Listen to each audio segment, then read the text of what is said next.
ಪೂಜ್ಯಾಯ ರಾಘವೇಂದ್ರಾಯ ಸತ್ಯಧರ್ಮರತಾಯ ಚ ಭಜತಾಂ ಕಲ್ಪವೃಕ್ಷಾಯ ನಮತಾಂ ಕಾಮಧೇನುವೆ. ನನ್ನ ಸಮಸ್ತ ಗುರುಗಳಿಗೂ ಕೂಡ ವಂದನೆಗಳನ್ನ ಅರ್ಪಿಸ್ತಾ ಬಿಟ್ಸ್ ಆಫ್ ಇಂಡಿಯಾ ಕನ್ನಡ ಚಾನೆಲ್ನ ವೀಕ್ಷಕರೆಲ್ಲರಿಗೂ ವಿಭಾ ಶೆಟ್ಟಿ ಮಾಡುವ ನಮಸ್ಕಾರಗಳು. ದಿನಭವಿಷ್ಯ ಕಾರ್ಯಕ್ರಮಕ್ಕೆ ತಮಗೆಲ್ಲರಿಗೂ ಸ್ವಾಗತ. ಈ ದಿನ ಅಂದರೆ 18/9/2025 ಗುರುವಾರದ ದಿನ ಪುಷ್ಯ ನಕ್ಷತ್ರವಿರಲಿದೆ. ಹಾಗಿದ್ರೆ ಬನ್ನಿ ದ್ವಾದಶ ರಾಶಿಗಳ ಮೇಲೆ ಇವತ್ತಿನ ದಿವಸ ಏನೆಲ್ಲ ಫಲಾನುಫಲಗಳಿದೆ ಅನ್ನೋದನ್ನು ನೋಡೋಣ. ಮೇಷರಾಶಿಯವರಿಗೆ ಇವತ್ತಿನ ದಿವಸ ಕೆಲವು ಒತ್ತಡವಾದ ದಿನ ಅಂತಲೇ ಹೇಳ್ಬೋದು. ನೋಡಿ, ಯಾವಾಗಲೂ ಮೇಷರಾಶಿಯವರಿಗೆ ಸ್ವಲ್ಪ ಟೆನ್ಷನ್ ಜಾಸ್ತಿ ಆಗುವಂಥದ್ದು, ಕೋಪ ಜಾಸ್ತಿ ಬರುವಂಥದ್ದು, ಇದೆಲ್ಲ ಏನಕ್ಕಾಗ್ತಿದೆ ಅಂತಂದರೆ ನಿಮ್ಮ ಲಗ್ನಾಧಿಪತಿ ಕುಜ ಆಗಿರೋದ್ರಿಂದ ನಿಮಗೆ ಸ್ವಲ್ಪ ಕೋಪ ಜಾಸ್ತಿ ಇರುತ್ತೆ. ಏನೇ ಕೆಲಸ ತುಂಬ ಫಾಸ್ಟಾಗಿ ಮಾಡೋದು, ಈ ರೀತಿ ಎಲ್ಲ ಮಾಡೋಕ್ಕೋಗಿ ಆ ಥರದ ನಿರ್ಧಾರಗಳನ್ನ ತಗೊತೀರ. ಹಾಗೆ ಅದು ಸಪ್ತಮ ಸ್ಥಾನದಲ್ಲಿ ಕುತ್ಕೊಂಡು ಲಗ್ನನೇ ನೋಡ್ತಾ ಇರೋದ್ರಿಂದ ನಿಮ್ಮಲ್ಲಿ ಈ ಥರದ್ದೆಲ್ಲ ಪ್ರಭಾವಗಳಾಗ್ತಾ ಇದೆ. ಹಾಗಾಗಿ ಅದರ ಬದಲಾವಣೆ ಆಗೋ ತನಕ ಕೂಡ ನೀವು ಸ್ವಲ್ಪ ತಾಳ್ಮೆ ವಹಿಸಬೇಕಾಗತ್ತೆ. ಎಲ್ಲ ಕೆಲಸಗಳಲ್ಲೂ ಅಷ್ಟೇ ನೀವು ಪ್ರತಿದಿನ ಧ್ಯಾನ ಮಾಡೋದು ತುಂಬ ಒಳ್ಳೆಯದು. ದಯಮಾಡಿ ಯಾವುದಾದ್ರೂ ಒಂದು ಧ್ಯಾನ ಸೆಂಟರ್ಗೆ ಹೋಗಿ ಧ್ಯಾನನ ಕಲ್ತ್ಕೊಂಡು ಧ್ಯಾನನ ಮಾಡಿ. ದಯಮಾಡಿ ಅದರಿಂದ ನಿಮಗೆ ಒಂದು ಆತ್ಮತೃಪ್ತಿ ಆಗುತ್ತೆ ಅಂತಲೇ ಹೇಳ್ಬೋದು. ಇವತ್ತಿನ ದಿವಸ ನೀವೇನು ಪರಿಹಾರ ಮಾಡ್ಕೊಬೇಕು ಅಂದರೆ ಶಿವನ ಧ್ಯಾನ ಮಾಡೋದ್ರಿಂದ ಸ್ವಲ್ಪ ಮನಸ್ಸಿಗೆ ಸ್ವಲ್ಪ ನೆಮ್ಮದಿ ಶಾಂತಿ ಸಿಗುತ್ತೆ. ನಿಮಗೆ ಸಾಧ್ಯ ಆದಾಗೆಲ್ಲನೂ ಶಿವನ ದೇವಸ್ಥಾನಕ್ಕೆ ಭೇಟಿ ಕೊಟ್ಟು ಶಿವನಿಗೆ ಸ್ವಲ್ಪ ರುದ್ರಾಭಿಷೇಕ ಕೊಡೋದ್ರಿಂದ ನಿಮ್ಮ ಮನಸ್ಸಿನಲ್ಲಿ ಸ್ವಲ್ಪ ತಾಳ್ಮೆ ಮತ್ತು ಸಮಾಧಾನವಾದ ಒಂದು ವಾತಾವರಣ ಕ್ರಿಯೇಟ್ ಆಗುತ್ತೆ. ಸೊ ದಯಮಾಡಿ ಅದನ್ನು ನೀವು ಮಾಡ್ಕೋಬಹುದು. ವೃಷಭ ರಾಶಿಯವರಿಗೆ ಕೆಲಸದಲ್ಲಿ ಕೆಲವು ಒತ್ತಡಗಳು ಜಾಸ್ತಿ ಇರುತ್ತೆ. ಹಾಗೆ ಮನೆಯಲ್ಲೂ ಅಷ್ಟೇ ಹಿರಿಯರಿಂದ ನಿಮಗೆ ಸ್ವಲ್ಪ ಒತ್ತಡಗಳು ಜಾಸ್ತಿ ಆಗುತ್ತೆ. ಅಂದರೆ ಏನೋ ಒಂದು ಕೆಲಸ ಮಾಡ್ತಾ ಇರ್ತೀರಾ, ಅದರಲ್ಲಿ ಅವರು ಸ್ವಲ್ಪ ಪ್ರೆಷರ್ ಹಾಕೋದು, ಈ ಕೆಲಸನ ಹಂಗೆ ಮಾಡು ಹಿಂಗೆ ಮಾಡು ಅಂತ ಹೇಳೋದು, ಅಥವಾ ಉದ್ಯೋಗಸ್ಥರಿಗೆ ನಿಮಗಿಂತ ಮೇಲಧಿಕಾರಿಗಳಿರ್ತಾರಲ್ಲ ಅವ್ರ ಕಡೆಯಿಂದ ಕೆಲವೊಂದು ಪ್ರೆಷರ್ ಬರೋದು ಈ ರೀತಿಯೆಲ್ಲ ಆಗೋ ಚಾನ್ಸಸ್ ಇರುತ್ತೆ. ಸೊ ಹಾಗಾಗಿ ನೀವೇನು ಮಾಡಬೇಕು ಅಂದರೆ ಶಿವನ ಆರಾಧನೆ ಮಾಡೋದು. ನಿಮಗೆ ಸಾಧ್ಯ ಆಯಿತು ದೇವಸ್ಥಾನಕ್ಕೆ ಹೋಗೋಕ್ಕೆ ಅಂತಂದರೆ ಶಿವನಿಗೆ ರುದ್ರಾಭಿಷೇಕ ಕೊಡೋದು, ಅಥವಾ ಮುಂದಿನ ದಿನಗಳಲ್ಲೂ ಕೂಡ ಅಷ್ಟೇ ಶಿವನಿಗೆ ರುದ್ರಾಭಿಷೇಕ ಕೊಡೋದ್ರಿಂದ ಮನಸ್ಸಿಗೆ ಸ್ವಲ್ಪ ನೆಮ್ಮದಿ ಶಾಂತಿ ಸಿಗುತ್ತೆ. ಮಿಥುನ ರಾಶಿಯವರಿಗೆ ಕೆಲಸದಲ್ಲಿ ಸ್ವಲ್ಪ ಸಣ್ಣ ಭಿನ್ನಾಭಿಪ್ರಾಯಗಳು ಬರುವಂಥ ಚಾನ್ಸಸ್ ಇರುತ್ತೆ. ಅದರಿಂದ ಸ್ವಲ್ಪ ಮನಸ್ಸಿನ ಮೇಲೆ ಇದು ಪ್ರಭಾವ ಬೀರುತ್ತೆ. ಹಾಗೆ ಇವತ್ತು ಏನಕ್ಕಪ್ಪ ಎಲ್ಲ ಮಾತಾಡ್ಬಿಟ್ಟು ಏನಕ್ಕಪ್ಪ ನಾನು ಇವತ್ತೆಲ್ಲ ಮಾತಾಡಿದೆ, ಈ ರೀತಿ ಮಾತಾಡ್ದಿರ ಸುಮ್ಮನೆ ಇದ್ದಿದ್ರೆ ಆಗ್ತಿತ್ತು ಅಂತ ನಿಮಗೆ ನೀವೇ ಕೊರಗುವಂಥ ದಿನ ಇವತ್ತು. ಹಾಗಾಗಿ ಮಾತಾಡೋಕ್ಕೆ ಮುಂಚೆನೇ ಆಲೋಚನೆ ಮಾಡ್ಕೊಳ್ಳಿ. ಮಾತಾಡೋದನ್ನ ಅವಾಯ್ಡ್ ಮಾಡೋದೇ ಒಳ್ಳೇದಲ್ವಾ. ಹಾಗಾಗಿ ಇವತ್ತಿನ ದಿವಸ ನೀವೇನು ಪರಿಹಾರ ಮಾಡ್ಕೊಬೇಕು ಅಂತಂದರೆ ನೀವು ಬುಧ ಗ್ರಹದ ಧ್ಯಾನ ಮಾಡೋದ್ರಿಂದ ಅಥವಾ ವಿಷ್ಣು ನಾಮಸ್ಮರಣೆ ಮಾಡೋದ್ರಿಂದ ಕೂಡ ಇವತ್ತಿನ ದಿವಸ ನಿಮಗೆ ಒಳ್ಳೆಯದಾಗತ್ತೆ. ಕರ್ಕಾಟಕ ರಾಶಿಯವರಿಗೆ ನಿಮ್ಮ ಮಾಡ್ತಿರೋಂಥ ಕೆಲಸಕ್ಕೆ ಒಂದು ಏನು ಬೆಂಬಲ ಸಿಗೋವಂಥ ಒಂದು ದಿನ ಇವತ್ತಾಗಿರುತ್ತೆ. ಮನೆಯಲ್ಲೂ ಕೂಡ ಒಂದು ಮೆಚ್ಚುಗೆ ಕೊಡ್ತಾರೆ ಅಥವಾ ಒಂದು ಸಪೋರ್ಟ್ ಮಾಡ್ತಾರೆ. ನೀವೇನೋ ಒಂದು ಕೆಲಸ ಮಾಡ್ತಿರ್ತೀರ, ಅದಕ್ಕೆ ಮನೆಯವರಿಂದ ಸಪೋರ್ಟ್ ಆಗೋದು, ಅಥವಾ ನೀವು ಮಾಡ್ತಿರೋಂಥ ಒಂದು ಉದ್ಯೋಗದಲ್ಲಿ ನಿಮ್ಮ ಮೇಲಧಿಕಾರಿಗಳಿಂದ ಸಪೋರ್ಟ್ ಆಗೋದು, ಈ ರೀತಿಯೆಲ್ಲ ನಿಮಗೆ ಮಾಡೋ ಕೆಲಸಕ್ಕೆ ಒಂದು ಬೆಂಬಲ ಸಿಗ್ತಾ ಇದೆ. ಇದರಿಂದ ನಿಮ್ಮ ಒಂದು ಮಾಡೋ ಕೆಲಸ ಇನ್ನೂ ಜಾಸ್ತಿ ಮಾಡಬೇಕು ಅಂತ ನಿಮ್ಮ ಮನಸ್ಸಿಗೆ ಒಂದು ಆಸೆ ಬರುತ್ತೆ. ಈ ರೀತಿಯೆಲ್ಲ ಆಗುವಂಥ ದಿನ ಇದಾಗಿರುತ್ತೆ. ಸೊ ನೀವೇನು ಪರಿಹಾರ ಮಾಡ್ಕೊಬೇಕು ಅಂತಂದರೆ ನೀವು ಸೂರ್ಯನ ಧ್ಯಾನ ಮಾಡೋದ್ರಿಂದ ಅಥವಾ ನಾರಾಯಣನ ಧ್ಯಾನ ಮಾಡೋದ್ರಿಂದ ಕೂಡ ಬರುವಂಥ ದಿನಗಳು ಮತ್ತು ಉತ್ತಮವಾಗಿರುತ್ತೆ. ಸಿಂಹ ರಾಶಿಯವರಿಗೆ ಇವತ್ತಿನ ದಿವಸ ಕೆಲವೊಂದು ಅನಾನುಕೂಲತೆ ಆಗ್ತಾ ಇದೆ ಅಂತಲೇ ಹೇಳ್ಬೋದು. ಸೊ ಮನೆಯಲ್ಲಿ ಕೂಡ ವಾತಾವರಣ ನಿಮ್ಮ ಸಂಗಾತಿ ಜೊತೆಯಲ್ಲಿ ಏನೋ ಒಂದು ವಿಚಾರಕ್ಕೆ ನೀವೇ ಕಾಲು ಕೇರ್ಕೊಂಡು ಜಗಳಕ್ಕೆ ಹೋಗೋದು, ವಾದ ವಿವಾದಕ್ಕೆ ಇಳಿಯೋದು, ಇದನ್ನೆಲ್ಲ ದಯಮಾಡಿ ನೀವೇ ತಪ್ಪಿಸ್ಬೇಕಾಗಿ ಬರುತ್ತೆ. ಏನೋ ಒಂದು ವಾದ ಬರ್ತಾ ಇದೆ ಅಂತಂದರೆ ನೀವೇ ಅದನ್ನು ಅವಾಯ್ಡ್ ಮಾಡಿಕೊಂಡು ಸ್ವಲ್ಪ ತಾಳ್ಮೆ ವಹಿಸ್ಕೊಳ್ಳೋದ್ರಿಂದ ಒಂದು ಆಗುವಂಥ ಒಂದು ಏನು ಮನಸ್ತಾಪಗಳು ಸ್ವಲ್ಪ ಕಡಿಮೆ ಆಗುತ್ತೆ ಅಂತ ಹೇಳ್ಬೋದು.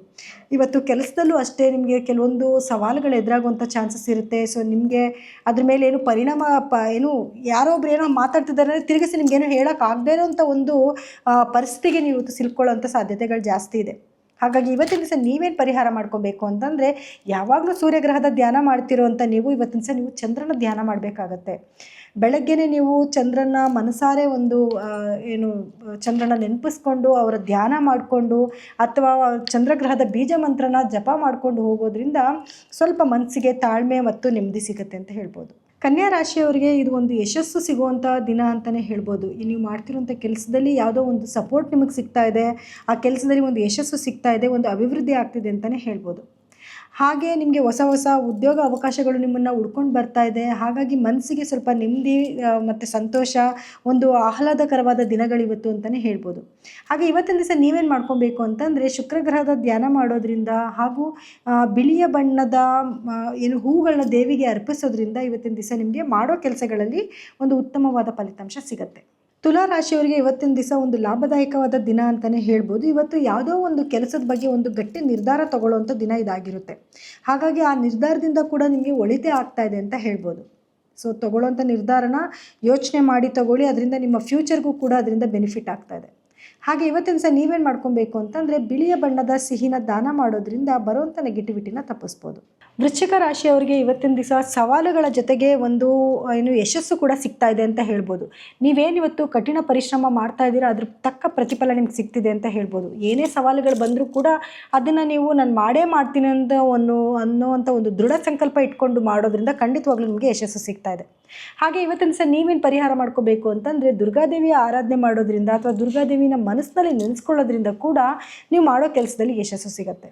ಧನು ರಾಶಿಯವರಿಗೆ ಇವತ್ತಿನ ದಿವಸ ಒಂದು ಆಧ್ಯಾತ್ಮದ ಒಂದು ಚಿಂತನೆ ಬರ್ತಿದೆ ಅಂತಲೇ ಹೇಳ್ಬೋದು. ದೇವ್ರ ಧ್ಯಾನ ಮಾಡಬೇಕು ಅಥವಾ ದೇವಸ್ಥಾನಕ್ಕೆ ಹೋಗಬೇಕು ಅಥವಾ ಸ್ವಲ್ಪ ಕುತ್ಕೊಂಡು ಮೆಡಿಟೇಟ್ ಮಾಡೋಣಪ್ಪ ಅಂತ ಅನ್ಸೋದು, ಈ ರೀತಿಯೆಲ್ಲ ಆಗೋ ಚಾನ್ಸಸ್ ಜಾಸ್ತಿ ಇರುತ್ತೆ. ಹಾಗೆ ನಿಮ್ಗೆ ಇವತ್ತು ಅಷ್ಟಮದಲ್ಲಿ ಚಂದ್ರ ಇರೋದ್ರಿಂದ ಇವತ್ತಿನ ದಿವಸ ನಿಮ್ಮ ಆಲೋಚನೆಗಳು ಕೂಡ ಹಾಗೇ ಇರುತ್ತೆ ಮತ್ತು ಮನಸ್ಸು ಕೂಡ ಅದ್ರ ಕಡೆ ಎಳ್ಕೊಂಡು ಹೋಗ್ತಾ ಇರುತ್ತೆ ಅಂತ ಹೇಳ್ಬೋದು. ಇವತ್ತಿನ ದಿವಸ ನೀವೇನು ಪರಿಹಾರ ಮಾಡ್ಕೊಬೇಕು ಅಂದರೆ ದತ್ತಾತ್ರೇಯ ಸ್ವಾಮಿನ ಪೂಜೆ ಮಾಡೋದ್ರಿಂದ ಅಥವಾ ಮನೆಯಲ್ಲೇ ಅವ್ರ ಬಗ್ಗೆ ಧ್ಯಾನ ಮಾಡೋದ್ರಿಂದ ಕೂಡ ಮನಸ್ಸಿಗೆ ಸ್ವಲ್ಪ ನೆಮ್ಮದಿ ಶಾಂತಿ ಸಿಗುತ್ತೆ. ಮಕರ ರಾಶಿಯವರಿಗೆ ಇವತ್ತಿನ ದಿವಸ ನಿಮ್ಮ ಪರಿಶ್ರಮಕ್ಕೆ ಒಂದು ತಕ್ಕ ಫಲ ಸಿಗ್ತಿದೆ ಅಂತ ಹೇಳ್ಬೋದು. ಯಾವುದೋ ಒಂದು ಕೆಲಸದಲ್ಲಿ ಹುಡುಕಾಟದಲ್ಲಿ ಇರ್ತೀರಾ ಅಥವಾ ಏನೋ ಮಾಡಬೇಕು ಅಂತ ಓಡಾಡ್ತಾ ಇರ್ತೀರಾ ಅಥವಾ ಯಾವುದೋ ಕೆಲಸಗಳು ತುಂಬ ದಿನದಿಂದ ಒಂದು ಪೆಂಡಿಂಗ್ ಆಗಿಬಿಟ್ಟಿರುತ್ತೆ. ಆ ಕೆಲಸಗಳನ್ನೆಲ್ಲನೂ ಕೂಡ ಒಂದು ಸರಿ ಮಾಡುವಂಥ ದಿನ ಇವತ್ತಾಗಿರುತ್ತೆ ಅಥವಾ ಕೆಲಸನ ಕಂಪ್ಲೀಟ್ ಮಾಡುವಂಥ ದಿನ ಇದಾಗಿರುತ್ತೆ. ಸೊ ನೀವು ಎಷ್ಟು ಪ್ರಯತ್ನ ಪಟ್ಟಿರ್ತೀರ ಕೆಲಸಕ್ಕೋಸ್ಕರ ಅಂದರೆ ಅದು ಇವತ್ತು ನೆರವೇರಿದ ತಕ್ಷಣ ನಿಮ್ಮ ಮನಸ್ಸಿಗೆ ಅಷ್ಟೇ ಒಂದು ಸಂತೋಷ ಆಗ್ತಾ ಇರುತ್ತೆ. ಹಾಗೆ ಇವತ್ತಿನ ದಿವಸ ನೀವೇನು ಪರಿಹಾರ ಮಾಡ್ಕೊಬೇಕು ಅಂತಂದರೆ ನಿಮ್ಮ ಕೈಲಾದಷ್ಟು ಬಡವರಿಗೆ ದಾನ ಮಾಡೋದ್ರಿಂದ ಅಥವಾ ಶನೇಶ್ವರನ ಧ್ಯಾನ ಮಾಡೋದ್ರಿಂದ ಕೂಡ ಇವತ್ತಿನ ದಿವಸ ನಿಮಗೆ ಬರುವಂಥ ಸಂಕಷ್ಟಗಳನ್ನ ತಡಿಬೋದು. ಕುಂಭರಾಶಿಯವರಿಗೆ ಇವತ್ತಿನ ದಿವಸ ಕೆಲವು ಸವಾಲುಗಳು ಎದುರಾಗುವಂಥ ಸಾಧ್ಯತೆಗಳಿದೆ. ಹಾಗೆಂದರೆ ನೀವು ಮಾಡ್ತಿರೋಂಥ ಯಾವುದೋ ಕೆಲಸದಲ್ಲಿ ಇವತ್ತೇನೋ ಒಂದು ಚಾಲೆಂಜಿಂಗ್ ಡೇ ಅಂತಲೇ ಹೇಳ್ಬೋದು. ಅದನ್ನು ನೀವು ಎಷ್ಟು ಖುಷಿಯಿಂದ ಸ್ವೀಕರಿಸ್ತೀರೋ ಅಷ್ಟು ನಿಮಗೆ ಬರುವಂಥ ಸಮಸ್ಯೆಗಳಿಂದ ತಪ್ಪಿಸ್ಕೋಬೋದು. ಹಾಗೆ ನಿಮ್ಮ ಮನಸ್ಸಿಗೂ ಕೂಡ ಒಂದು ಸ್ಯಾಟಿಸ್ಫ್ಯಾಕ್ಷನ್ ಸಿಗುತ್ತೆ. ಹಾಗೆ ಇವತ್ತಿನ ದಿವಸ ನೀವೇನು ಪರಿಹಾರ ಮಾಡ್ಕೊಬೇಕು ಅಂತಂದರೆ ಮನೆಯಲ್ಲಿ ದೀಪ ಹಚ್ಚೋದು ಎಳ್ಳೆಣ್ಣೆಯಿಂದ ಅಥವಾ ಸಾಸಿವೆ ಎಣ್ಣೆಯಿಂದ ದೀಪ ಹಚ್ಚೋದ್ರಿಂದ ಮನಸ್ಸಿಗೆ ಸ್ವಲ್ಪ ನೆಮ್ಮದಿ ಶಾಂತಿ ಸಿಗುತ್ತೆ ಮತ್ತು ಶನೀಶ್ವರನ ಒಂದು ಅನುಗ್ರಹ ನಿಮ್ಗಾಗುತ್ತೆ ಅಂತಲೇ ಹೇಳ್ಬೋದು. ಮೀನರಾಶಿಯವರಿಗೆ ಇದೊಂದು ಶುಭವಾದ ದಿನ ಅಂತಲೇ ಹೇಳ್ಬೋದು. ಯಾಕೆ ಅಂದರೆ ನೀವು ನಿಮ್ಮ ಉದ್ಯೋಗದಲ್ಲಾಗಿರ್ಬೋದು, ನಿಮ್ಮ ವ್ಯಾಪಾರದಲ್ಲಾಗಿರ್ಬೋದು ಒಂದು ಒಳ್ಳೆ ಮೆಚ್ಚುಗೆ ಸಿಗ್ತಾ ಇದೆ ಅಂತ ಹೇಳ್ಬೋದು. ನೀವು ಏನೇ ಕೆಲಸ ಮಾಡ್ತಿದ್ರು ಕೂಡ ನಿಮ್ಮ ಕೆಲಸನ ಈಗ ರೆಕಗ್ನೈಸ್ ಮಾಡೋದಾಗಿರ್ಬೋದು, ಬೇಷ್ ಅಂತ ಯಾರಾದರೂ ಹೇಳೋದಾಗಿರ್ಬೋದು, ಅದರಿಂದ ನಿಮ್ಮ ಮನಸ್ಸಿಗೆ ತುಂಬ ಒಂದು ಖುಷಿ ಸಂತೋಷ ಸಿಗುವಂಥ ದಿನ ಇದಾಗಿರುತ್ತೆ. ಸೊ ನೀವೇನು ಮಾಡ್ಕೊಬೇಕು ಇವತ್ತಿನ ದಿವಸ ಅಂತಂದರೆ ನೀವು ವಿಷ್ಣುವಿನ ನಾಮಸ್ಮರಣೆ ಮಾಡೋದ್ರಿಂದ ಅಥವಾ ವಿಷ್ಣು ಸಹಸ್ರನಾಮ ಕೇಳೋದ್ರಿಂದ ಕೂಡ ಇನ್ನಷ್ಟು ದಿನಗಳು ನಿಮಗೆ ಉತ್ತಮವಾಗುತ್ತೆ. ಇವಿಷ್ಟು ಈ ದಿನದ ದ್ವಾದಶ ರಾಶಿಗಳ ಫಲಾನುಫಲಗಳಾಗಿತ್ತು.